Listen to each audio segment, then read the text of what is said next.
এটো কি x1 y1 তো এটো ধৰা b ধৰা x2 y2 এটা এই দুটা জয়েন কৰা এটা মাজত এটা পয়েন্ট আছে মাজত মানে কপাত আৰু এটা p আছে xy এটো কি xy এটা আৰ কি অনুপাতত ভাগ কৰিছে জানা কি ৰেশিও এটো যদি m হয় এটো কি হয় m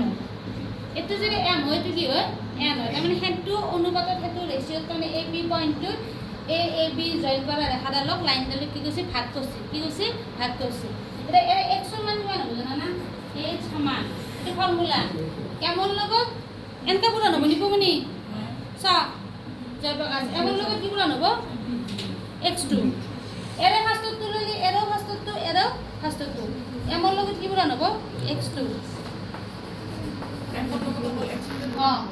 আর এমন লগত x1 বুঝিছে এনতে এমন লগত x2 এমন লগত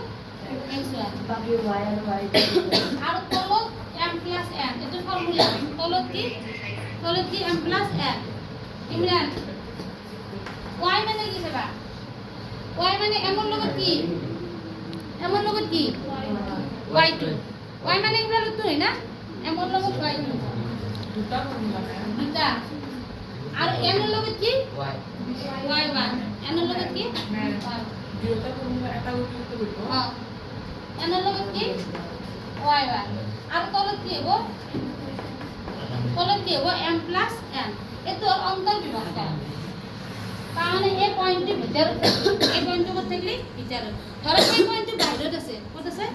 বাইরেত আছে তার মানে ধরা এই এই অকা b মানে কি x2 y2 এই p পয়েন্টটো কত আছে ধরা p পয়েন্টটো কত আছে বাইরেত আছে p পয়েন্টটো ধরা xy কি xy বাইরে থাকলে কি হবে জানা a প্লাস বিটা মাইনাস হয়ে যাবে কি হয়ে যাবে y2 পিছরে না না মানে m এর লগত কি পুরা নেব y2 আর m এর লগত কি হবে y1 আর কই বিভক্ত কি হবে জানা কথা নপা জ্যোতিষ না বই বিভক্ত কি হবে x মানে কি হবে x মানে একটুই ফর্মুলা খালি প্লাস দাল কি হবে মাইনাস হবে আর দালে আপন নাই